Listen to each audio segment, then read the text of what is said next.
Inside the cheese wheel lay a fortune no one expected. Welcome to Mystery Path. I am your host, Asher Vane. Drop a comment and share your location. Hearing from you makes these mysteries even richer. Here's the case. It started, as these things often do, with a woman and an odd request. Not an ordinary woman, though to be fair, most of the dames who cross our threshold aren't of the dime store variety. This one brought with her an odor, not of perfume or desperation, but of provolone. I had just returned from a stroll. Wolfe calls it gallivanting, when I found her in the front room of the brownstone. She sat very still on the edge of the red settee, hands folded on her lap like a schoolgirl waiting for detention. Fritz, from the dining room, shot me a look that translated to, "You'll want to handle this delicately." That meant trouble. "I'm Archie Goodwin," I said, stepping into the room with what I like to think of as my professional swagger. "And this is—" "I know who he is," the woman interrupted. She looked over my shoulder, past me, to the archway where Wolfe stood like a monarch, too weary to sit on his throne. Wolfe inclined his head a fraction of an inch. That was him going all out with hospitality. "You are Miss Madeline Harrow," she said, "of Harrow Creamery. You may have heard of us." "I have heard of cheese," Wolfe said with no particular effort to mask his disinterest. "If that suffices." Miss Harrow smiled faintly. "I didn't come to flatter your palate, Mr. Wolfe. I came because my uncle is missing. Or rather, his will is. He died last week." Wolfe's eyelids lowered like theater curtains. "I don't concern myself with estate disputes." "You may when I tell you where the will was kept," she said. Silence held for a moment. I glanced between them. Fritz wisely remained in the kitchen, probably reconsidering whatever dairy product he'd had planned for lunch. "In a cheese wheel," she said, answering the unasked question.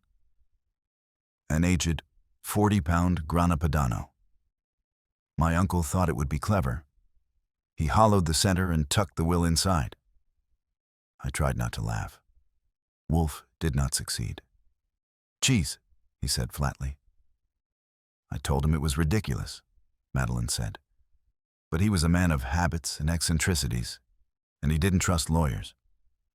"That," I said, "is not so eccentric." She looked at me like I was the foil in a joke she hadn't told yet. The wheel disappeared the night of the wake, from a locked cooler in our main creamery. The staff swears they didn't touch it. But now my cousin has produced another will, leaving everything to him. I don't believe it for a second. I think someone stole the cheese and the real will inside it. "Miss Harrow," Wolfe said, retreating to the safe confines of his desk chair. "I have no taste for dairy, for drama, or for disputes over familial greed. Surely you have an attorney. And if not, perhaps you should obtain one." "I tried," she said, tone tightening like a violin string. "But lawyers don't take kindly to missing dairy-based legal documents. I need someone who can understand people, their secrets, their motives, and who doesn't flinch when things get odd." She reached into her handbag and pulled out an envelope. "This is a check, the first half of your fee, the second half when the will is found." Wolfe didn't look at it, but he also didn't tell me to show her the door. "There's something else," she added. My uncle's last words to me, before he collapsed into his soup at the wake, were, "Tell the fat man I was right about the Roquefort." That did it. I felt it in the air, the microscopic pause, the stillness that means Wolfe's curiosity had been scratched. Not his interest, just his curiosity. But that was the thread that led to the case, every time. "Archie," he said without looking at me, "bring her in." But she's already in, I said. He gave me a sideways glare. You know what I mean. I did. He meant bring her into the office, into the sanctum. The cheese wheel, it seemed, had rolled its way to a man who hadn't left his house in a decade, and now he was following. As I held the door open and Miss Harrow walked into the office, I caught Wolfe muttering under his breath. Grana Padano, he said. What a travesty. Miss Harrow sat in the red chair opposite Wolfe's desk, carefully adjusting her skirt like she was trying to compose herself for a firing squad. Fritz had brought her tea, though I suspected she wasn't the sort to need warming up. And Wolfe was already back in his chair, fingers pressed together under his chin like he was listening to a Bach fugue and not the tale of a missing cheese wheel. So, he said at last, your uncle. Full name? Wallace Harrow, she replied. Founder of Harrow Creamery, chair of the Vermont Artisan Dairy Guild, and something of a patriarch, I suppose. Rich? I asked. She gave a little shrug. Enough to be fought over. The creamery was worth a few million, plus a lakeside house and a collection of antique dairy tools. Yes, really. People will kill for less, I said. Trust me, I've met them. Wolfe ignored me. And you say there were 2 wills? Yes. The one I saw him write 5 months ago. He showed it to me, signed, notarized. Left the business equally to me and my cousin Simon, plus some legacy bequests to the staff. And the other? Simon produced it 2 days ago. It's dated 3 weeks ago. Gives him everything. That is, I said, quite a trick. She nodded. But the thing is, my uncle hated Simon. Said he was a lazy opportunist who cared more about brand partnerships than real dairy work. And he wouldn't have changed his will without telling me. He wouldn't. Wolfe tapped his index finger against the armrest, described the scene of the disappearance. It was the night of the wake. After the guests left, the staff and family cleaned up. Around midnight, I went to the creamery. Our facility is on the same property, to check the cooler. The wheel was gone. It had been in a sealed case, labeled for inspection. Inspection? I asked. My uncle was paranoid.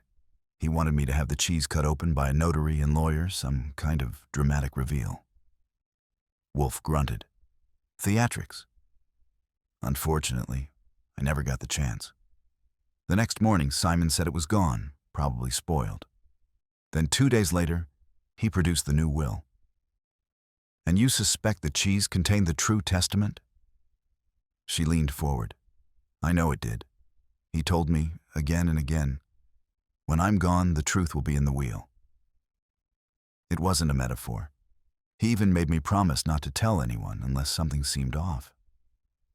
Wolfe gave me a side glance. Archie. Yeah? Bring me that book, the one on 16th century cryptographic concealments. Really? I said. You think it's encoded? Incurred? He gave me the look that means I should retrieve the book or find another employer. I chose the book. While I fetched it, Wolfe turned to Miss Harrow again. You said the staff was present that night. How many? 6, including Simon. They all helped run the wake. 3 of them are long-timers. Teddy, the head cheesemaker, Carla, who handles the books, and Ewan, the delivery manager. Then there's Simon, of course. And 2 newer hires. Lila, an intern from the dairy science program at Cornell, and Marco, our branding consultant.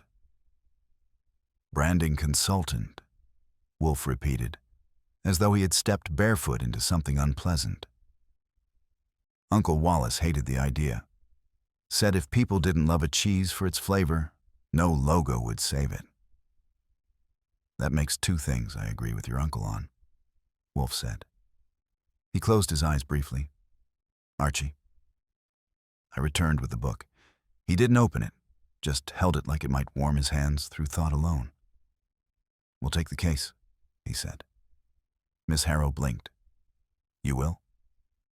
"I have a weakness," Wolfe murmured, "for dairy-related deceptions, especially those cloaked in farce. Archie Goodwin's rule number 1, never question Wolfe once he's decided to entertain lunacy. So I got her contact info, promised her a phone call by end of day, and saw her to the door. When I returned, Wolfe was already reaching for the phone. "Saul," he said, when the call was picked up. "I require your attention." "Vermont?" "Yes. Bring appropriate footwear." I raised an eyebrow. He ignored me. After hanging up, he turned to me. "You will go up with Saul tomorrow morning." "Why Saul?" I asked. "Because, Archie," he said calmly, "you will be pleasant and obvious. Saul will be quiet and unnoticed. I require both." I gave him a grin. "That's practically affectionate." "No," he said. "It's strategic." That night, I packed a bag, briefed Saul Panzer, and printed out a list of questions Wolfe wanted asked. He had dictated them with the same precision he used for deciding between truffle oils. The man had a knack for turning casual conversation into interrogation without ever raising his voice. The next morning, Saul and I rolled north. I drove. Saul read silently. Vermont greeted us with fog and fields and an excess of hand-painted roadside signs advertising maple syrup or death. When we arrived at Harrow Creamery, the place looked exactly like you'd expect. Stone and timber structure, bright red barn doors, and an air of smug sustainability. Madeline met us in the front office. She wore jeans, boots, and the look of a woman who hadn't slept well in weeks. "They're all here," she said. "Simon insisted on calling a staff meeting today." "Well," I said, "aren't we lucky?" She led us through the production area, gleaming metal vats, the unmistakable tang of fermentation, and a quiet staff who stared like we were bringing subpoenas. Simon Harrow was waiting in a glass-walled conference room. Late 30s, sharp hair, expensive watch. He smiled like a man who'd gotten what he wanted and hadn't yet figured out what it cost. "Miss Harrow," he said coolly, "you didn't tell me you were bringing private eyes." "I didn't," she replied, "but you seemed so keen on truth. I figured you'd welcome the help." He stood and offered me a hand. "Simon Harrow, and you are?" "Archie Goodwin, that's Saul Panzer. We represent Nero Wolfe." Simon's eyebrows rose. "The recluse?" "The genius," I corrected. "We just borrow his legs." Simon laughed. "Well, we've got nothing to hide. Ask your questions." I looked around at the staff assembled. Teddy, the stoic cheesemaker with arms like rope. Carla, a sharp-eyed woman with a ledger's memory. Ewan, soft-spoken and wary. Lila, too young to fake confidence. And Marco, stylish and disinterested. "All right," I said, flipping open my notebook. "Let's talk about cheese." The silence that followed wasn't guilt. Not yet. But it wasn't just dairy air either. Something in that room, maybe in all of them, smelled off. And for once, it wasn't the cheese. "Let's start simple," I said, flipping open my notepad, though I already had most of Wolfe's questions memorized. The cheese wheel, Grana Padano, roughly 40 pounds, disappeared the night of Wallace Harrow's wake. Who last saw it? No one spoke right away. Saul Panzer stood near the far wall, looking like a man who could fade into wallpaper if he chose. I leaned against the table, giving them my best, polite but impatient stare. Teddy, the cheesemaker, finally cleared his throat. I saw it last. Around 10 p.m., I locked up the cooler myself. The wheel was on the third shelf, left side. I remember because I rotated it to prevent drying. "Standard practice?" I asked. He nodded. Every other day. That one was marked for disposal, so I wasn't going to move it again. But I figured I'd keep the inventory correct. Marked for disposal? I echoed. Simon stepped in, smoothing his shirt cuff like it needed discipline. It was improperly sealed. Mold appeared on the outer rind unevenly. Uncle Wallace insisted on aging it himself. Too dry, too long. It was unfit for sale. I told Teddy to label it as discard. Madeline's voice was dry. You labeled it discard the same day my uncle died? He smiled. I'm not saying there's a connection. But there is one, I said. A man keeps a will in a wheel of cheese, then dies at his own wake, and suddenly the cheese is gone. I'd call that a link, even if it wasn't a sturdy one. Carla, the bookkeeper, tapped her pen on the desk. I handled inventory logs that night. There was no entry for disposal. No one authorized removal. Maybe the wheel walked out on its own, Marco said with a shrug, leaning back in his chair. His suit was cut too tight for his body or his ego. Why are we pretending cheese theft is a thing? I smiled, because sometimes theft isn't about money. It's about what's in the cheese. Lila looked up. Like drugs? No, Madeline said, barely holding her patience. Like a will, Lila, a legal document. Oh, she said, shrinking a little. Let's talk about that night, I said, bringing them back. After the guests left, who went near the cooler? I did, Carla said, to get more sparkling water for the late stayers. That was around 11. I passed through, Marco said. I was storing away some signage we used near the tasting table. I didn't, said Lila quickly. I was helping clean the kitchen. Not me, Ewan muttered. I was outside loading tables into the van. Saul wrote something down in his little book. He didn't look up. I took that as a flag. What time did you leave? I asked him directly. Ewan blinked. About midnight. Everyone had cleared out. And the last time you saw the wheel? Saul asked. Ewan hesitated. At the start of the night, maybe 7. I went into the cooler to stash the brie. The wheel was there, far left. Saul made a note. Okay, I said, eyeing Marco. You were storing signage alone? Yeah, I had to repack the sandwich boards. They're fragile, and someone... He looked pointedly at Teddy. Wasn't gentle earlier. Teddy grunted but didn't bite. I turned to Lila. Did you ever handle that wheel, or see it opened? She shook her head vigorously. But I did hear Mr. Harrow talk about it once. I was walking past his office and heard him say something like, "Let them try and find that." I thought he was talking about a cheese prize or something. That earned a glance from Saul. What about security? I asked. Cameras? Logs? Cameras were off, Carla said. Simon insisted they be deactivated for the wake. Said guests wouldn't want to be filmed while grieving. I turned to Simon, and he met my look with bland confidence.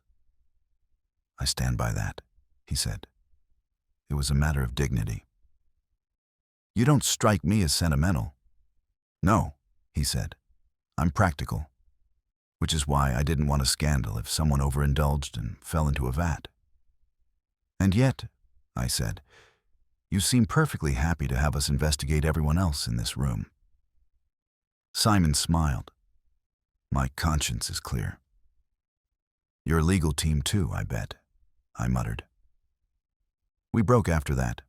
I took a walk through the facility with Saul, letting the air clear a bit. The production area smelled like salt and metal and old decisions. The cooler was spotless. Too spotless. Carla's logs were stacked on a clipboard hook. The most recent page dated the day after the wake, with no mention of the missing wheel. You get anything? I asked Saul quietly. He nodded. Marco lied. He wasn't with signage. He stepped into the cold room. There's a smudge on the clipboard ink under his initials. Interesting. And Ewan's shoes, he added. What about them? They're dry. But he claimed to be outside loading that night. It rained. I grinned. Bless your quiet little eyes, Saul. When we reconvened in Madeline's office, I gave her a short rundown. Not everything, just enough to whet Wolfe's palate. I'll write this up for Wolfe tonight, I said. In the meantime, don't trust the Brie. That got a tired smile from her. Before we left, I asked one last question. What happens if we don't find the will? She hesitated. Then Simon inherits. Legally, it's airtight, but it's not justice. And that's what my uncle wanted. That's why he hid it in something no one would want. Except now, I said. Someone did. The drive back to the motel was quiet. Saul and I didn't need to say much. Wolfe would want detail, and we had enough to give him a generous helping. But more than that, we had motive. Everyone in that room had reason to dislike Wallace Harrow, even Madeline, if you scratched far enough. But only one person had reason to erase his last word, and they did it with a cheese knife and a lot of nerve. Back at the motel, Saul started typing his notes while I called Wolfe. He listened, I said later to Saul, hanging up the receiver. Didn't say much, but I know that sound. What sound? The one he makes when a puzzle clicks, like the drop of a spoon into a teacup. Saul looked at me. Tomorrow, I said, we find that wheel. The next morning, while Saul was still shaving with the quiet efficiency of a man who never wasted a movement, I was on the phone with Wolfe. He'd been up for him already, rereading the transcript of our findings and apparently growing annoyed at the pace of human deceit. Mr. Goodwin, he said, you will return to the creamery. I am not yet satisfied. That makes two of us. There is something incorrect in the pattern, Wolfe continued. Something falsely aligned. One of them is hiding more than the wheel. You and Mr. Panzer will divide in pressure. I want contradictions, not politeness. Which, I had to admit, was one of Wolfe's better lines. He might be a hermit, but he understood people. Or at least their faults. We were back at Harrow Creamery by 9. Madeline met us at the front with a clipboard in one hand and a familiar pinch between her eyes. She'd aged a week since yesterday. Morning, she said. I've cleared the staff for interviews again. Simon's not here. He had a meeting in town. Pity, I said. I was hoping for more charm and vagueness. She didn't smile. We started with Carla, the bookkeeper. She led me to a side office filled with old ledgers and the smell of musty paper. I closed the door behind us and sat. I want to ask you something that's not on Wolfe's list, I said. Do you think Wallace Harrow actually trusted anyone here? Carla leaned back, lacing her fingers. He trusted the idea of people, not people themselves. That's poetic, I said, but unhelpful. She shrugged. He liked Madeline, respected Teddy, thought Simon was a parasite. The rest of us? He saw us as gears, necessary but replaceable. And yet, he gave you a legacy bequest in the original will. She blinked. He told you that. I nodded. Madeline did. Carla hesitated. Then yes. $5,000. Enough to make me believe he noticed, not enough to retire. I earned it. Where were you the night of the wake between 10 and midnight? First in the kitchen, then at my desk, reconciling the guest tab. I didn't enter the cooler again. But Marco did. Her mouth tightened.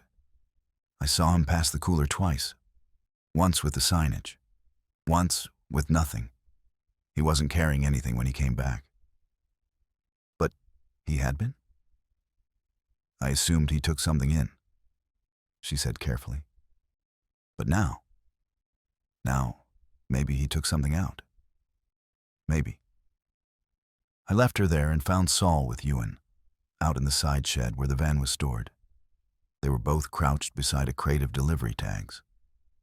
Saul looked up and gave me a brief nod. Ewan was finishing a sentence, which is why I remember. That night, Marco pulled me aside and asked if I'd seen the wheel with the stamp. I told him, yeah, it was in the cooler. He said Wallace had mentioned it. What stamp? I asked. Mr. Harrow had pressed a seal into the wax, just above the rind. A family crest or something. Looked like a goat on a hill. And Marco was asking about it after Wallace had died? Yeah, Ewan said, which felt weird. Did you tell Madeline? I didn't think it mattered, and I'm not exactly in her confidence, or Simon's. Then whose are you in? He gave me a long look. I stay out of things, deliver cheese, lock up at night.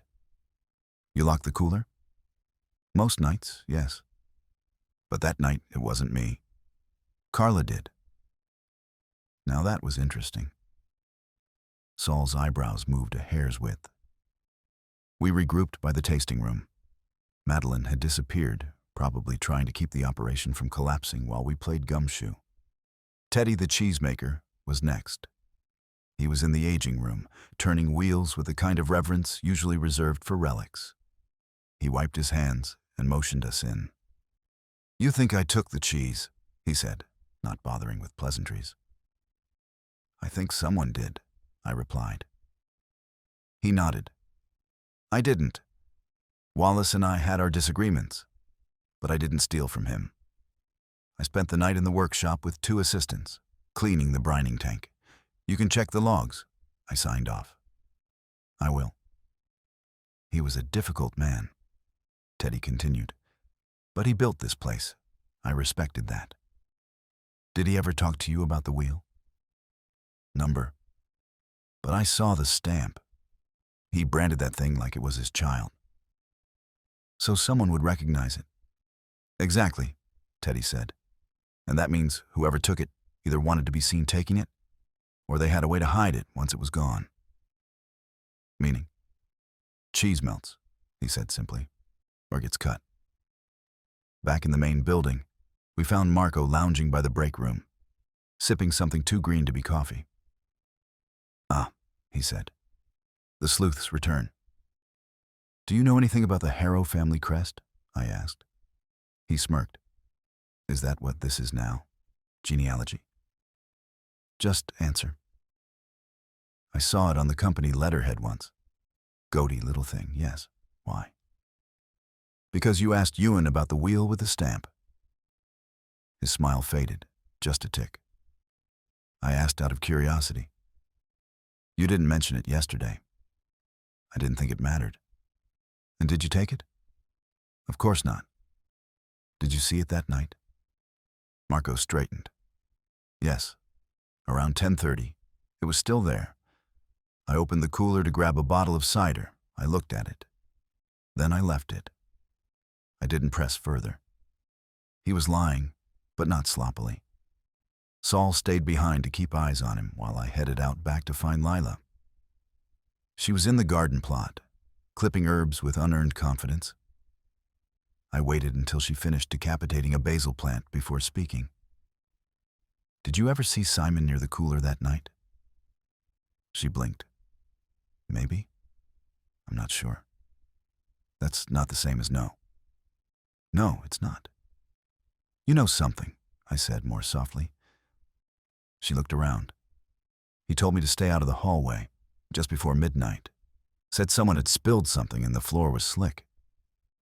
Did you see a spill? Number. But I didn't look. I stepped back, satisfied for the moment. Saul and I returned to the motel that evening with more questions than answers, but one certainty. Marco had known. Carla had seen him. Ewan had been asked. And someone had manipulated the flow of that night like a conductor with a cheese obsession. Wolfe was waiting on the line when I called. I gave him the day's events in my usual sparkling prose. He listened without interruption, then said, "Someone tampered with the ledger. Someone tampered with memory. Tomorrow, you will ask Madeline to search all vacuum-sealed exports from the last 2 days. I suspect the wheel didn't walk out. It was shipped." I sat forward. "That would take boldness," I said, "and confidence it wouldn't be opened." "Indeed," Wolfe murmured. "Confidence born of knowing the recipient wouldn't recognize a crest, or perhaps wouldn't care." "You think someone inside?" "Someone just outside," he replied. "Close enough to touch everything, distant enough to be trusted. Find the outgoing packages, Archie, and tell Miss Harrow to recall any shipment labeled for display." I hung up and looked at Saul. He said, "He knows." "Yeah," I said, "but not everything. Not yet. And neither did I. But I had a good hunch we were about to find one very well-wrapped, very heavy delivery, with a secret sealed in the rind." The next morning began with rain, soft, persistent, and annoyingly metaphorical.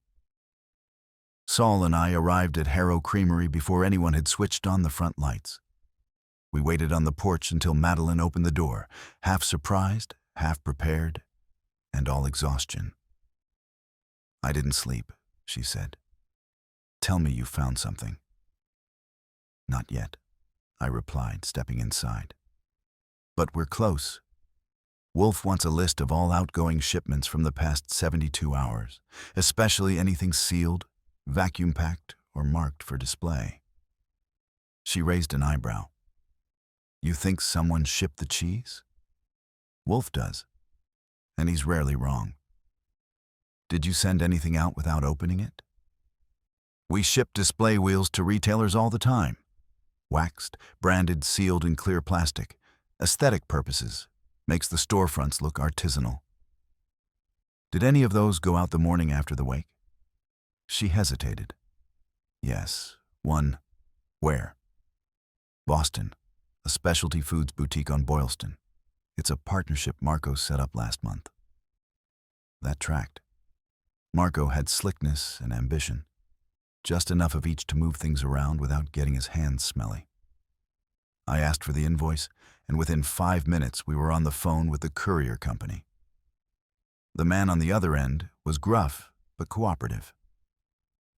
"Yeah, we delivered a wheel from Harrow Creamery yesterday. Sealed, full rind, no cut marks. We dropped it at Boutique Gourmet at 2:15 p.m., signed by someone named Glenda." "Hold it," I said. "Do not let anyone else touch that. Package call the store and tell them to freeze the product. If they've opened it, I want to know immediately." "Right," the man replied. "But you better be quick. That stuff flies off shelves." We hung up and I turned to Madeline. "Time to pay Boston a visit." "I'll drive," she said. "No offense," I told her, "but I want Saul to come too." "Fine, but I'm not sitting in the back seat like an afterthought." 2 hours later, we were navigating narrow cobblestone alleys and overpriced parking garages. Boutique Gourmet looked like the kind of place that stocked truffle oil with gold flakes and charged extra for the privilege of sniffing their samples. A woman with horn-rimmed glasses and the posture of a schoolmistress met us at the counter. "May I help you?" she said, already judging our shoes. "Yes," I said. "You received a display cheese from Harrow Creamery. A whole wheel, sealed. We need to see it." She frowned. "Is there a problem?" "Possibly. Is it still intact?" "I believe so. It's in the back cooler. We hadn't unpacked it yet." "Then take us there. Now." She opened the swinging door behind the counter and led us to a chilled storeroom. On the second shelf sat a single plastic-sealed wheel of Grana Padano. A red wax seal clung stubbornly to the top, near a faint emblem pressed into the side, something vaguely heraldic. "That's it," Madeline whispered. "That's the wheel." I crouched beside it and examined the seal. The stamp was faint but legible. A goat on a hill, with an ornamental border. Wolfe's instincts were dead on, as usual. "Gloves?" I asked. The shopkeeper retrieved a pair. I slid them on, took out a small knife from my coat pocket, and carefully sliced the plastic along the edge. The aroma hit instantly, earthy, sharp, and slightly nutty. Not unpleasant. Then I pressed the blade gently into the center. 2 inches in, I struck resistance. I widened the opening and peeled away a portion of the upper layer. Embedded within, like a long-forgotten relic in amber, was a tightly rolled scroll, coated in a thin plastic wrap, sealed at the ends and dry. Madeline gasped. "Oh my God, he really did it." Saul took it, examined the wrapping, and nodded. "Still intact." I looked at the shopkeeper. "You didn't see this. If anyone asks, the cheese was spoiled and returned. But trust me," I said. "This is about to become complicated." Back in the car, Madeline was quiet. The scroll sat in her lap like it might explode. Saul was already texting Wolfe. "He'll want it unopened," I told her. "I won't touch it," she said. "I want it read properly, by someone who can make it count." It was dusk by the time we reached the brownstone. Fritz let us in with a single arched brow, which was about as emotional as he got when things weren't on fire. Wolfe was in his chair, of course, looking like he hadn't moved since we left, which, knowing him, was entirely possible. "You have it," he said without preamble. Saul handed him the sealed scroll. Wolfe examined it, eyes narrowing, mouth tight. "Fritz," he called, "bring the sterilized letter opener." Madeline stood frozen, just inside the door. I gave her a gentle push toward the office. Fritz arrived, and Wolfe made a single, precise incision. He unrolled the plastic and delicately removed the contents. 3 pages, neatly handwritten in blue ink. Wolfe read in silence. At last, he looked up. "This is valid," he said. "Signed, dated, notarized, 5 months ago. It divides the company equally between Madeline Harrow and Simon Harrow, with bequests to Carla, Teddy, and Ewan. It is in fact precisely as described." Madeline exhaled, quietly but deeply. "Archie," Wolfe said, "call Mr. Harrow. Invite him here." "Gladly." Simon arrived an hour later, smug and smooth as usual. I guided him into the office. "I assume this is about the will," he said, eyes glinting. "It is," Wolfe replied. "Please sit." Simon did. Wolfe gestured toward the table. "This," Wolfe said, placing the unwrapped scroll on the surface, "was recovered today. It is your uncle's true testament, and it is damning." Simon's smile twitched. "You have no proof it wasn't forged." "We have ample proof," Wolfe replied, "including handwriting analysis, notary confirmation, and most compellingly, motive, yours." "I don't have to sit here and listen." "You do," Wolfe interrupted, voice still calm, "because the police have also been notified." Simon's color changed. Wolfe continued. "You produced a second will, dated 3 weeks ago, conveniently favoring yourself alone, yet no lawyer of record can confirm it. No notary, no witnesses, a fabrication." Simon stood. "You can't prove I fabricated it." "No," Wolfe said, "but I can prove you removed the cheese wheel." "You told Lila the hallway was slick, yet the logs show no spill. You passed the cooler twice. Carla saw you. You were seen examining the stamp. Ewan heard your questions. And you arranged the Boston shipment personally, even though you've never handled logistics before." "Why?" Silence. "Because," Wolfe finished, "you needed to get rid of the original will, but you couldn't destroy it. Too risky. So you hid it. In plain sight. and counted on no one ever checking. Madeline rose, her voice steady. You tried to erase our family's legacy for profit. Simon turned to her. It's business, Maddie. That's what this is. He left it all behind, and I picked up the slack. I earned it. You earned nothing, Wolfe said. You only delayed the inevitable. The room was silent for a beat too long. Then Wolfe leaned back. Mr. Goodwin, he said, escort Mr. Harrow out. The authorities will follow shortly. Simon didn't resist. Not really. He just looked around the room, then back at Madeline, like he'd expected a different ending. Outside, the rain had stopped. I walked him down the stairs. You played the wrong game, I said, and you underestimated the wheel. He snorted. This isn't over. No, I said, but you are. Back upstairs, Wolfe had already closed the file. I trust that resolves your concern, he said to Madeline. It does, she said. Thank you. I don't know how to repay you. You already have, Wolfe murmured. You kept your promise. And with that, he turned away, reached for the beer Fritz had placed beside him, and sighed. I will never eat grana padano again. We let Simon Harrow walk out of the brownstone under his own power, which I could tell rankled Wolfe just slightly. Not that he would have admitted it. Wolfe's code leaned more toward moral justice than vengeance. But there are few things he detests more than graceless ambition in expensive shoes. I stood at the window as Simon disappeared into the night, shoulders hunched, pace stiff, already plotting how to spin the fallout if I had to guess. Behind me, Wolfe let out a sigh that was half fatigue and half triumph. He turned the will over once more in his hands, then slipped it into a heavy cream-colored envelope. I trust Miss Harrow has arranged legal counsel? She has, I said.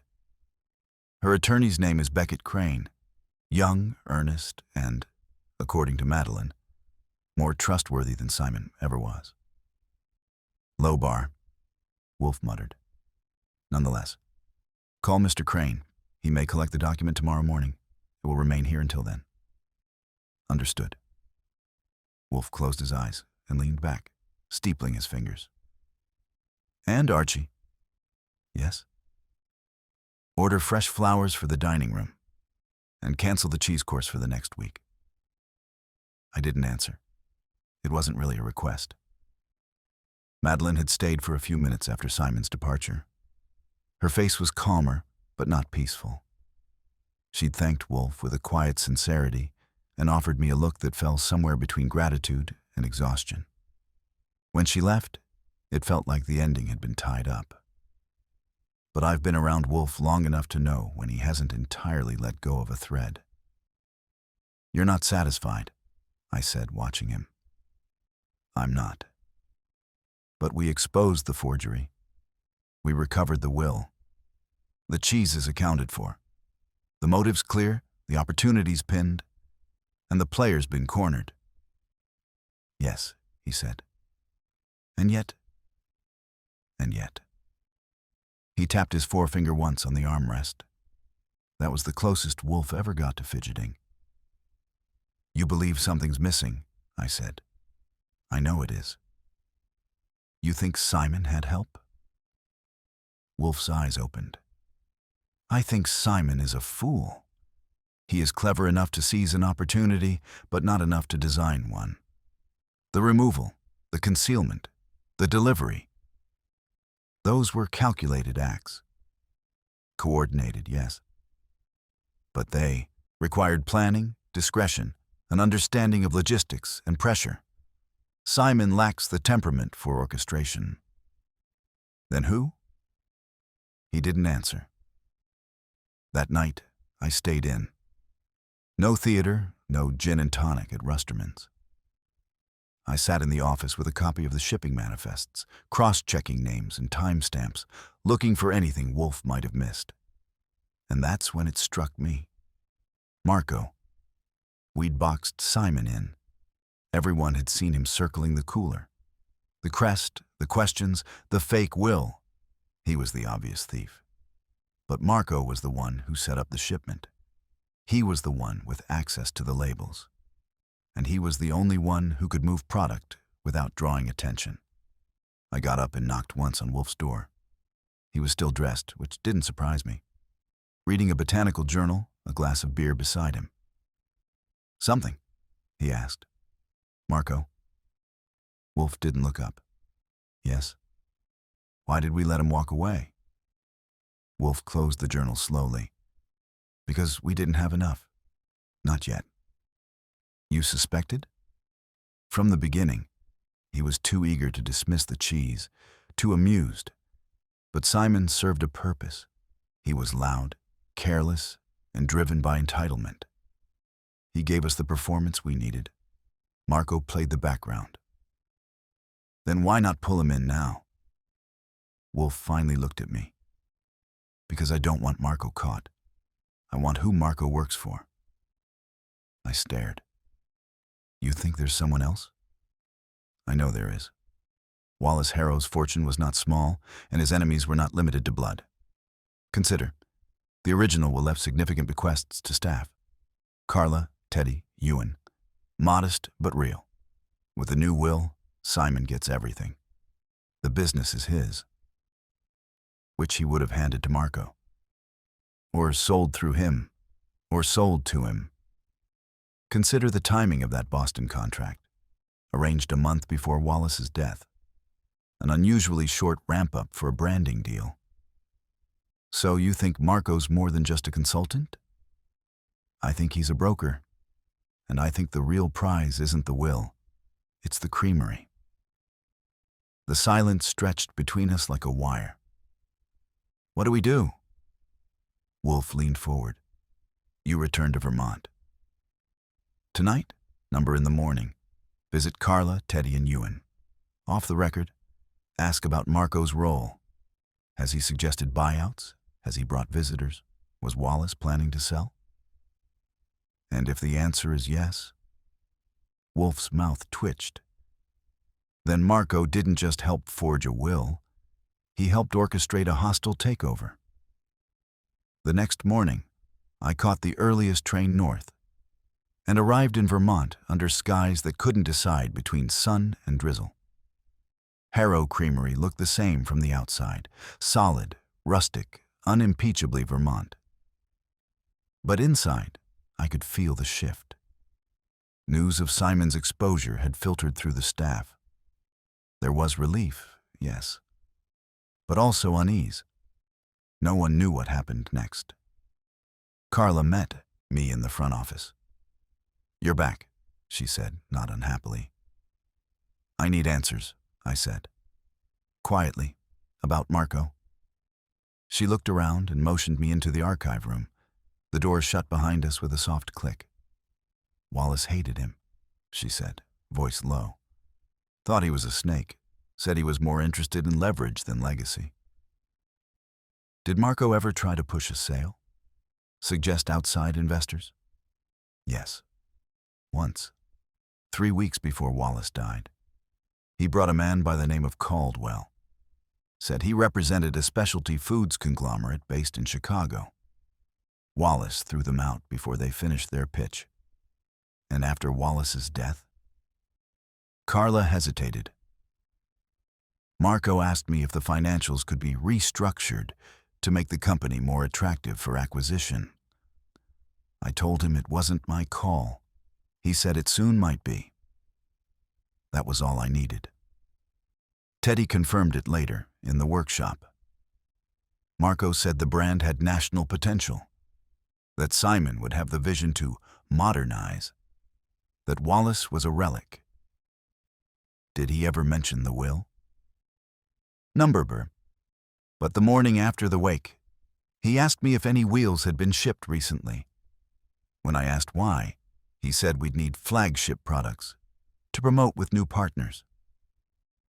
Ewan added the last detail. "He asked me to remove a crate label," he said. "Said it was misprinted. But when I looked, the label wasn't wrong.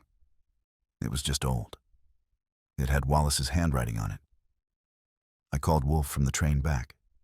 He listened without interrupting. When I finished, he asked, "Where's Marco now?" "Still in Vermont, I think, but not for long." "He won't run," Wolfe said. "He's too well insulated." "Then what?" "Then we changed the insulation." When I got back, Wolfe already had the plan. We'd lure Marco to New York, under the pretense of finalizing a branding contract that Madeline had supposedly revived. Wolfe would arrange the meeting through Beckett Crane, ostensibly to show the new direction of the business post Simon.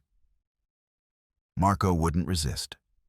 Men like him never do when profit's on the line. And then Wolfe would confront him, not with threats, not with rage, but with surgical precision. And Marco would talk, because behind every quiet betrayal is a louder one still waiting to be found. Marco Lang arrived at the brownstone on a gray Tuesday afternoon, wearing a linen jacket too casual for Manhattan and a watch that had bonus-based lifestyle written all over it. He walked in like he'd been invited to negotiate a deal, not step into a trap. That was the beauty of Wolfe's strategy. He never needed to push. He simply waited for a man to believe he was in control, then pulled the floor out from under him with a sentence. I met Marco at the door and ushered him into the front room. He looked around, taking in the decor, the orchid mural, the quiet luxury of the place. "Quite the setup," he said, smiling like he already owned it. I didn't realize Madeline's team was this serious about expansion. "She's very serious," I replied, "especially about her uncle's legacy." He glanced at me, that smile tightening a hair. "Of course." Fritz came in, offered him a drink, and was turned down with polite arrogance. Marco didn't want to be distracted. He thought he was about to close a deal. Wolfe remained seated behind his desk, hands folded across his abdomen, as Marco entered the office. The sight of Wolfe tends to shrink most men by 2 inches. Marco didn't shrink, but he paused, long enough to register that he was being looked through, not at. "Mr. Lang," Wolfe said, "do sit." "Thank you." Marco sat with a little too much ease. "I appreciate the opportunity." Wolfe said nothing. Marco shifted. "I understand you're advising Madeline on restructuring?" "I am advising her on truth," Wolfe replied. "She has no interest in restructuring." "Then I was misinformed?" "No," Wolfe said. "You were baited." That pulled the smile off Marco's face faster than a cold wind. "I beg your pardon?" "I dislike repetition," Wolfe murmured. "But for your benefit, you were invited here not to negotiate, but to confess." Marco straightened. "I don't know what you think you know, Mr. Wolfe." "I know," Wolfe said with a faint emphasis that made the room still. "That you orchestrated the removal of Wallace Harrow's last will and testament from the Harrow Creamery property. I know you used Simon Harrow's ambition as camouflage. I know you fabricated grounds for shipment, arranged courier details under the pretext of a marketing initiative, and removed identifying marks on the outgoing crate to mask its contents." "That's absurd," Marco said. But it was automatic. His eyes were darting now, the rhythm broken. "You underestimated Madeline Harrow," Wolfe continued. "And you underestimated me. Which is unsurprising. Men like you often do. You hoped to acquire the creamery through Simon. When that failed, you pivoted to opportunity. You hoped to obscure your involvement by letting him take the fall." "None of that is provable," Marco snapped. "I don't need to prove it in court," Wolfe said. "I only need to make it known." Marco rose. "This is harassment. I came here in good faith." "You came here," Wolfe said, voice still soft, "because you believe yourself untouchable. That ends now. I stepped forward. Before you say another word, you might want to consider this. I dropped a slim folder on the desk. Inside were copies of the courier logs, Carla's signed statement, and Ewan's note about the label. Not damning on their own, but together, they formed a pattern Marco couldn't explain without admitting intent. Wolfe gestured toward them. If I send these to the Vermont State Attorney, along with testimony from Mr. Harrow, who now seeks leniency, and affidavits from 3 staff members, what do you think they'll conclude? Marco looked down at the folder, and then back at Wolfe. I didn't forge the will, he said. That was Simon. But you suggested it, Wolfe said, and facilitated its concealment. You arranged the shipment. You handled the branding contract offer. I didn't want to steal anything, Marco said, lowering himself back into the chair. I just saw a way to make things run better. The place was stuck in the past. Wallace didn't want national attention. He wanted to pickle himself in tradition. So you decided to help evolution along? He gave a small shrug. I didn't hurt anyone, not really. And I didn't touch a penny. But you intended to, Wolfe said, once the ownership changed hands. There was no denying it now. Marco slumped slightly. I wasn't going to strip it, just repackage it. Wallace had built something amazing, but he didn't know how to scale. And you did? I asked. I knew people, investors, distribution partners. We could have tripled output in a year. At the cost of legacy, Wolfe said, and at the expense of truth. Marco stared at his hands. You have 2 options, Wolfe said. You will withdraw from all contracts relating to Harrow Creamery, effective immediately. You will submit a written statement admitting your role in the concealment of the will, and you will forfeit any future claims to compensation. And if I don't? Wolfe leaned back, closing his eyes. Then I send everything we have, including your voice, which Mr. Goodwin has been recording, to the district attorney. Marco's head jerked toward me. I held up the recorder. The red light had been glowing the entire time. He sat for a long moment. Then, finally, he nodded. I'll write the statement. See that you do, Wolfe said. Fritz will give you a pen. It took half an hour. Wolfe didn't move once. When Marco returned with the written confession, he handed it to me and didn't wait for a handshake. I watched him go, shoulders finally caved in. When the door shut behind him, I turned to Wolfe. Well, he echoed, taking the paper and sliding it into a folder with the others. That will do. He reached for his glass of beer. Madeline will get the business? Yes, and she'll keep it. Even after this? Especially after this, he said, because now she knows what she's defending it from. I nodded. And Simon? His role is finished. A family court will decide what legacy he deserves. I suspect it will not be generous. I sat exhaling. So that's it? Wolfe looked at me. That's almost it. An hour later, Madeline Harrow returned to the brownstone. We gave her the statements, the recordings, and Marco's confession. She read them without speaking. When she finished, she set them down with the care of someone handling glass. Thank you, she said. You're welcome, Wolfe replied. She stood. My uncle was a difficult man, but he built something real. I won't let that get lost again. You won't, Wolfe said, because now you understand the cost of losing it. Outside, I walked her to the cab. You did good, I told her. I didn't do anything. You didn't stop, I said. That's more than most. She nodded once, then climbed in and was gone. Back upstairs, Wolfe was already flipping through a monograph on rare orchids. I poured myself a small brandy. "That was a lot of work for a cheese wheel," I said.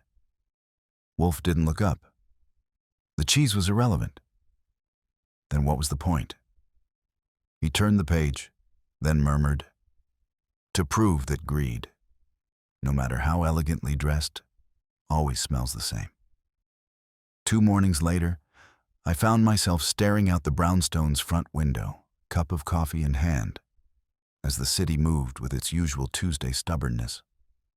The snow hadn't started yet, but the sky had that heavy woolen look that promised flakes before dinner. Inside, the radiator hissed like it had secrets of its own, and Wolfe was deep in conversation with an orchid that had apparently offended him by blooming unevenly.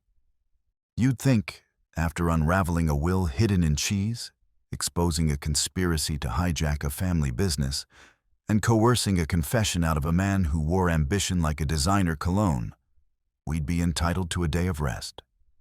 But Wolfe didn't believe in emotional vacations. Once the moral calculus was settled, he returned to routine as if nothing had ever happened. Still, something was off. Not with Wolfe, with me. The case was technically closed. Madeline Harrow had her rightful claim, Simon had been left to stew in his own entitlement, and Marco Lang had signed away every future he thought he could buy. But if there's one thing Wolfe has taught me, it's that closure is not always justice, and justice isn't always the end. Which is why, when the doorbell rang at precisely 9:03 a.m., I didn't flinch. Cases don't end, they just pivot. I opened the door to find Carla standing there, looking as though she'd run to the train and regretted every step. Her coat was soaked at the hem, and her glasses were fogged from the sudden shift between Vermont air and New York steam heat. "Good morning," I said. "Or is it?" She pushed the glasses up her nose. "I need to speak with Mr. Wolfe." I stepped aside without comment. Wolfe doesn't like drop-ins, but he makes exceptions for truth-bearing witnesses, especially ones who look like they haven't slept since their conscience caught up. Carla entered the office, unwrapping her scarf like it might keep her from saying too much. Wolfe glanced up. "You've traveled far." "Yes," she said, breath hitching. "But I couldn't let it rest." "Sit." She did. Fritz brought tea, which she didn't touch. "I lied," she said. I was leaning against the bookshelf.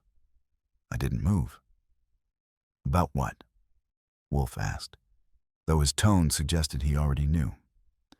Carla clasped her hands tightly in her lap.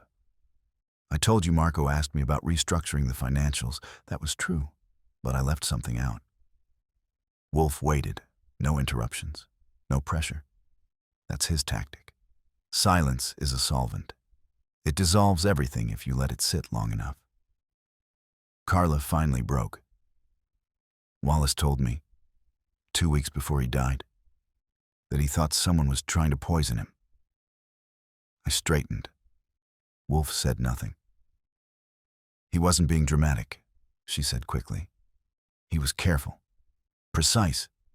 He told me his stomach had been acting up for weeks, that it only happened after certain meals Simon prepared." "Simon cooked?" I asked, surprised. "Occasionally," she said. "He insisted. Wanted to prove he wasn't just a figurehead. Wallace didn't trust him, but he ate what was served. He always had a weakness for his son." "And he didn't go to a doctor?" "He said it was probably just stress, or age. But he also said—" She trailed off, voice cracking. He said, "If anything happens, Carla, make sure they look past the will." Wolfe closed his eyes. When I heard about the missing cheese, I thought he meant the will, that it was the real target. But now I wonder. I moved toward her. "Are you saying you think Wallace Harrow was murdered?" "I'm saying I think someone tried, and maybe he died too soon for it to be discovered. Wolfe opened his eyes. Why didn't you tell us sooner? Because I was afraid, she whispered. Simon was already being cornered. Marco was being dragged down. And I thought maybe justice had been served. But now you're unsure? I keep thinking about the last night, she said. The wake. Wallace didn't look like a man grieving his own mortality. He looked like a man expecting a fight. And then, halfway through dinner, he collapsed. You were there? She nodded. We all were. Simon brought him soup, said it was a family recipe. Wallace didn't even finish it. Wolfe tapped a finger on the desk. Once, twice. Archie. Yep. Get me Dr. Vollmer on the line. Vollmer was Wolfe's preferred pathologist, a man who could detect arsenic in dust and didn't mind if the request came without a police file attached. Ask him to contact the Vermont Medical Examiner's office. Tell him to request the autopsy report on Wallace Harrow. If none exists, request the embalmer's report. And if neither exists, then Mr. Harrow was buried without proper oversight, which suggests intent. Carla leaned forward. Do you think Simon? I think Simon lacked subtlety, Wolfe said. But he may have been used, or encouraged. Poison is not the tool of a man desperate. It is the tool of a man or woman calculated, efficient. She flinched slightly. You think I did it? No, Wolfe said. If I did, you would not be here. That seemed to hit her. She looked down at her tea, then reached for it, hands still trembling. I called Vollmer, passed along Wolfe's instructions, and hung up. He promised a response within 24 hours. Wolfe turned back to Carla. You've done the right thing, though belated. I had to, she said. I kept seeing Wallace's face, the way he looked at Simon when he sat the bowl in front of him. Like he knew. And perhaps he did, Wolfe murmured. But knowledge is not always power. Sometimes it is merely anticipation. She left soon after, declining Fritz's offer of lunch and stepping back into the wet morning with a lighter expression. Not quite unburdened, but no longer crushed by the weight of silence. When the door closed, Wolfe remained quiet. So, I said after a minute, you think Simon tried to kill his own father? I think someone did. Marco? Too ambitious, too external. Carla? Wolfe didn't answer. That was unsettling. She brought us the confession, I said. She brought us a confession, Wolfe corrected. But timing is not truth. Then who? I don't know yet, Wolfe said. But when Vollmer calls, we'll know whether Wallace Harrow died of natural causes or of something bitter laced in soup. I poured a fresh cup of coffee and leaned on the windowsill. You know, I said, for a man obsessed with order, Wallace sure left one messy estate. Wolfe's voice was quiet but cold. No, Archie. He left it very tidy. It's the survivors who made it messy. Outside, the first snow began to fall. Light, silent, covering everything in a thin, deceptive calm. The call came just after noon the next day. I recognized Doctor Vollmer's voice before he introduced himself. Crisp, no nonsense, and just clinical enough to suggest he'd already decided what he was about to say mattered more than whether we were ready to hear it. Mr. Goodwin, he began, I've spoken to the Vermont State Examiner. There was no formal autopsy on Wallace Harrow. He was certified dead by a local physician as a result of myocardial infarction, heart failure to you and me. No post-mortem blood analysis, no toxicology, not even a tissue sample. Just a standard embalming 2 days later. I felt something cold settle in my chest. So we have no proof.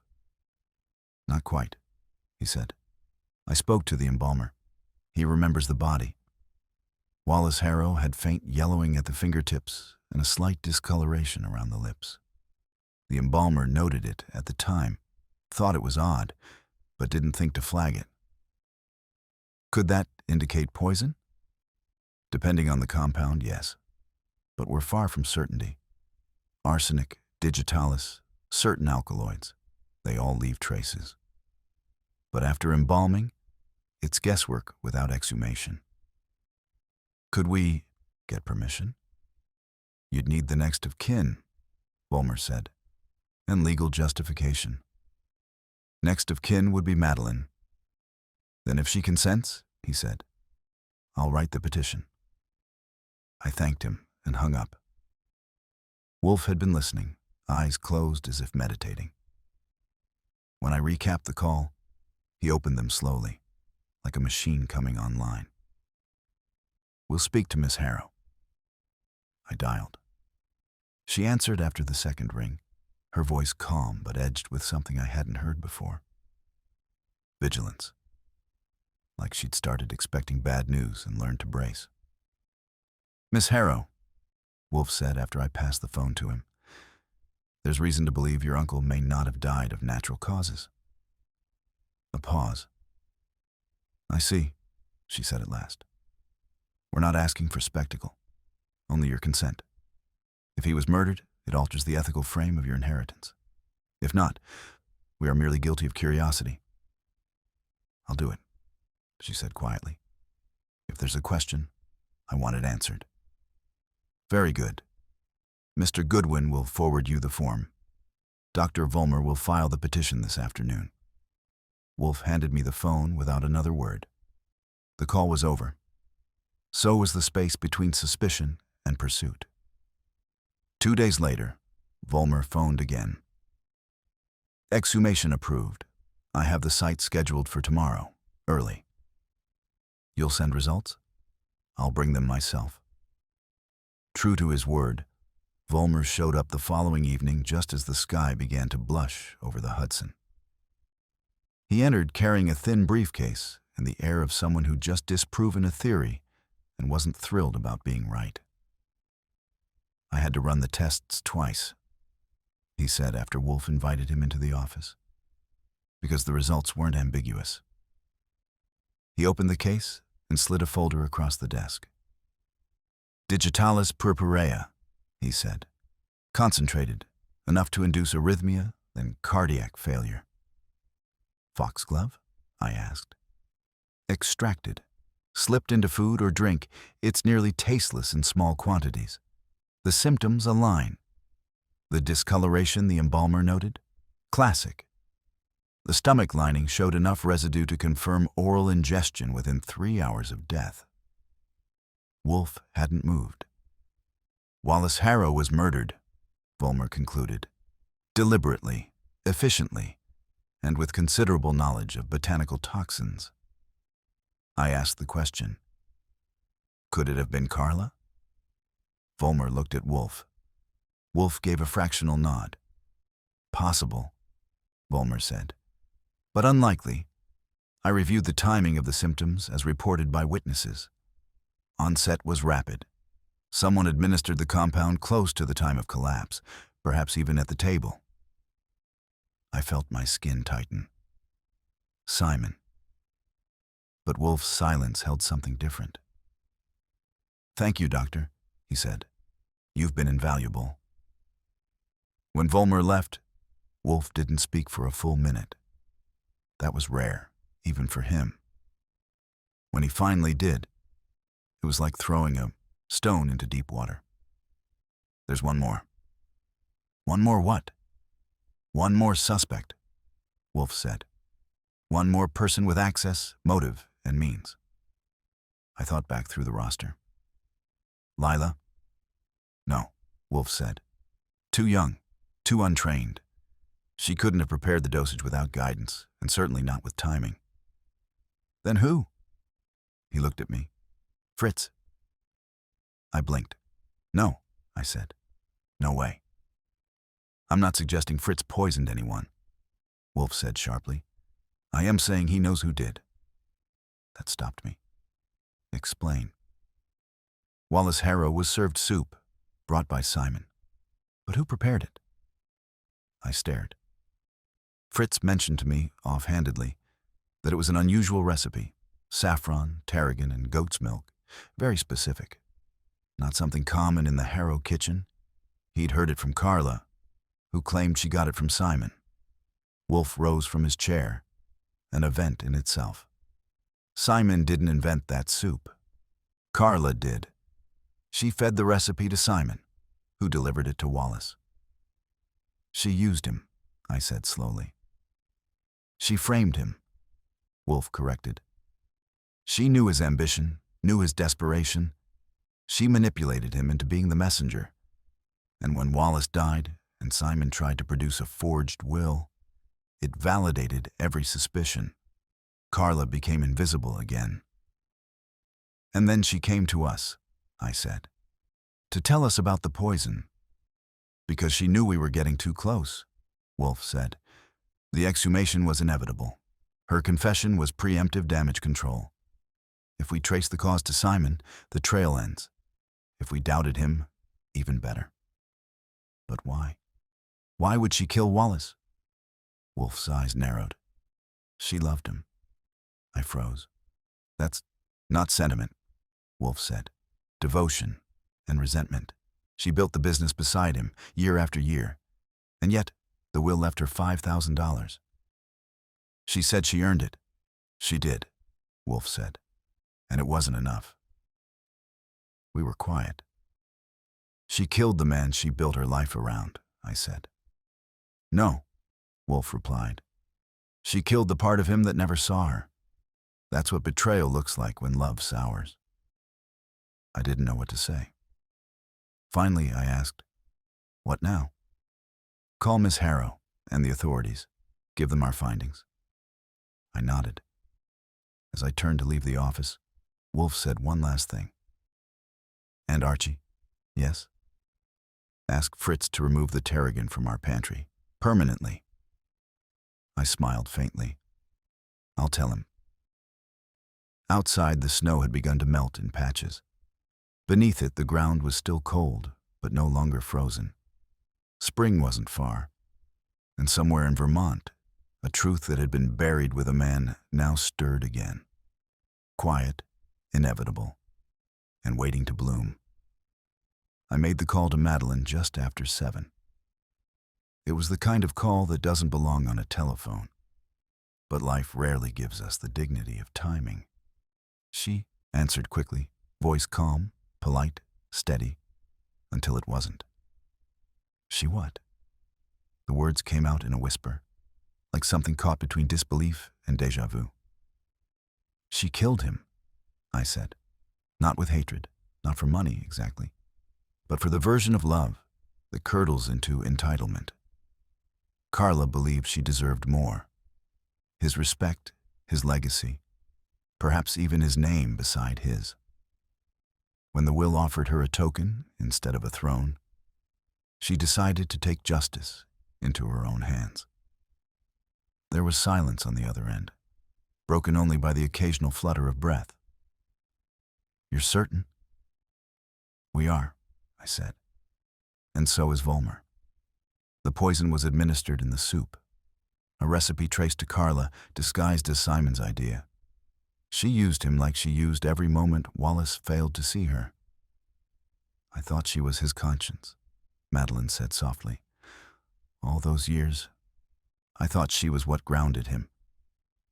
Maybe she was, until the ground shifted. I'll call the authorities, she said, and I'll go to her myself. You don't have to. No, she said, but I will. She didn't cry. She didn't rage. She just thanked me and hung up. And I sat there a minute longer, wondering whether this was what closure was supposed to feel like, or whether it just echoed differently in the space grief leaves behind. I relayed the details to Wolfe. He was already compiling a summary of our findings to be forwarded to the state police with Volmer's toxicology report and our transcripts. The facts are clean, he said, and Carla won't deny them. She's too proud for cowardice. Do you think she'll confess? She already did, Wolfe said. To you, to herself. She just didn't use the word. Fritz brought in dinner: roast duck, braised fennel, and a modest red from the cellar. Wolfe barely touched it. I did my part for both of us. Do you think Wallace ever knew? I asked halfway through my plate. No, Wolfe said. I believe he suspected Simon, perhaps even Marco, but not Carla. We are often most blind to those who stand too close. She watched him die, Wolfe, and then told us he'd suspected Simon. She told us enough to protect herself, but not so much that we'd stop asking questions. That's why she came. Not out of guilt, out of strategy. I chewed that over with the last bite of duck. She'll go to prison, I said. Yes. And Madeline? She will rebuild, likely with fewer illusions. And Simon. Wolfe gave a faint smile. Simon will spend the rest of his life believing he nearly got away with something he never actually orchestrated. That is its own kind of sentence. There wasn't much to add to that. The next morning, the news broke quietly. Local papers ran with the headline, "Creamery Air Cleared. Bookkeeper Arrested in Harrow Death Investigation." There was no photo of Carla, no mugshot, just a grainy image of the Harrow Creamery building behind early spring snowdrifts. The article mentioned the hidden will, the forged replacement, and the unusual location of the original document. It didn't mention the cheese, probably for the best. By noon, the calls started. A Vermont detective, then Beckett Crane, then a reporter. Wolfe declined all interviews, as usual. I handled what I could, then unplugged the office phone and took a walk. When I returned, Wolfe was pruning one of his orchids with the intensity of a man crafting final punctuation. It was never about the business, I said. No, Wolfe agreed. It was about belonging. Carla thought Wallace owed her more. She was not wrong, Wolfe said, but she mistook recognition for ownership. And Simon? He mistook attention for inheritance.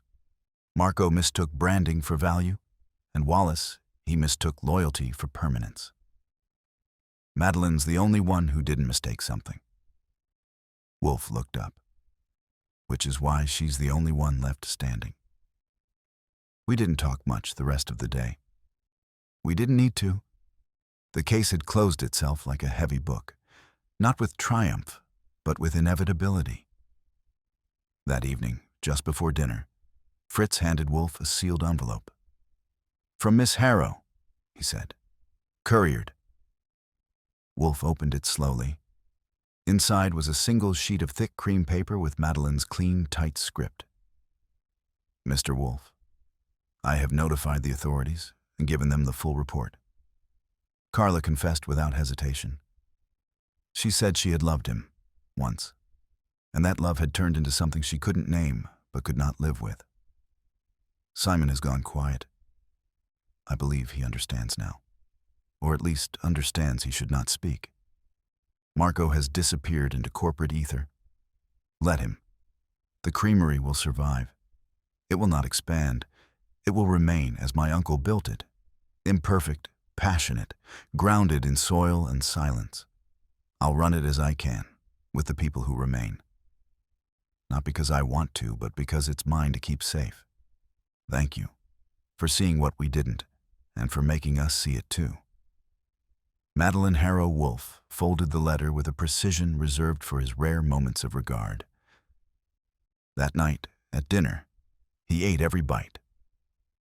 When we finished, he poured himself a final glass of beer and, as always, offered the last word. "Archie," he said, "you may resume ordering cheese." "Even Grana Padano?" Wolfe arched an eyebrow. "On occasion," he said, "so long as it contains nothing more dangerous than milk." And just like that, we were home again. The orchids bloomed, the radiator hissed, and the brownstone, like the truth, remained intact. The Harrow case didn't end with headlines or handcuffs. Not the kind that made front pages, anyway.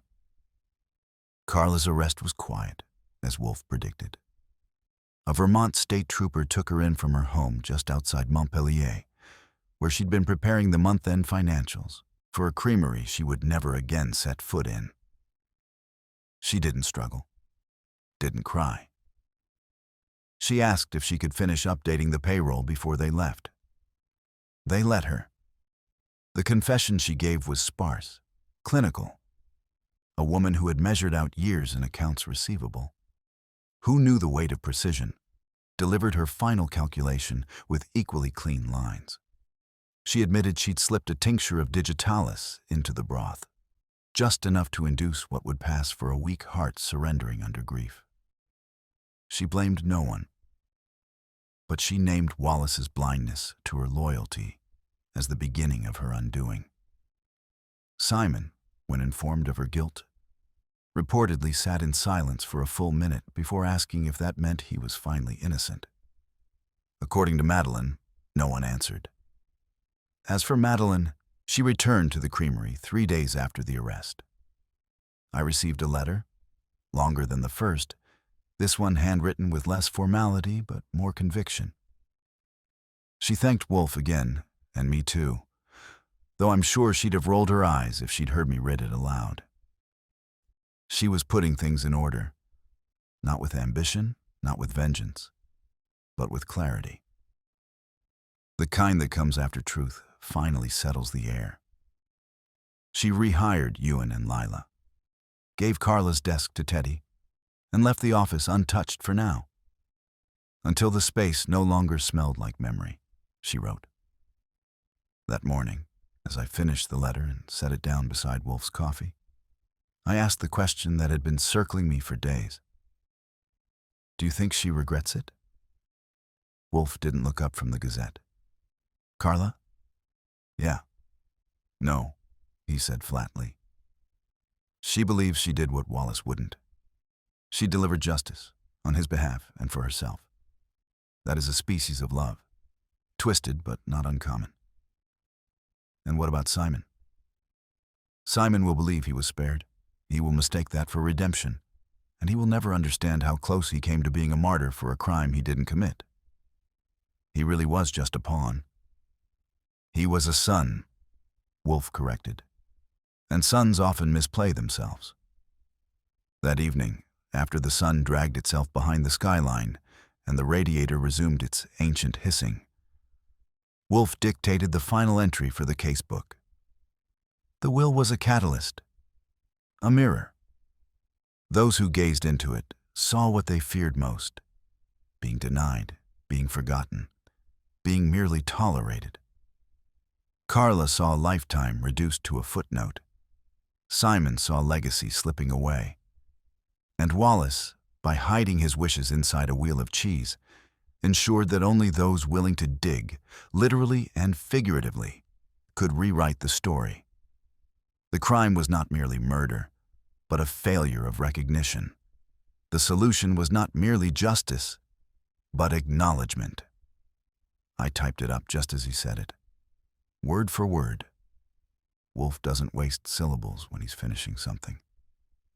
We had duck for dinner that night, again, and a wedge of Stilton on the tray. Fritz hesitated when he brought it in, then gave Wolfe a sidelong look. Wolfe took the plate without comment, except to murmur, "As long as it contains nothing more dangerous than mold." That was as close to humor as he would allow. After Fritz left, Wolfe poured himself a half glass of beer, raised it slightly in the direction of his orchids, and said, "To imperfect preservation. To the truth," I added.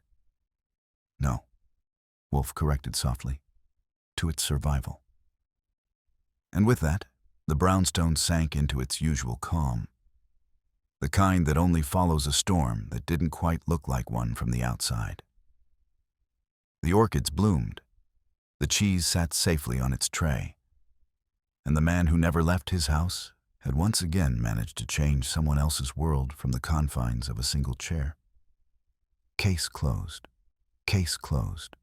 Case closed. Case closed. Case closed. Case closed. Case closed. Case closed. Case closed.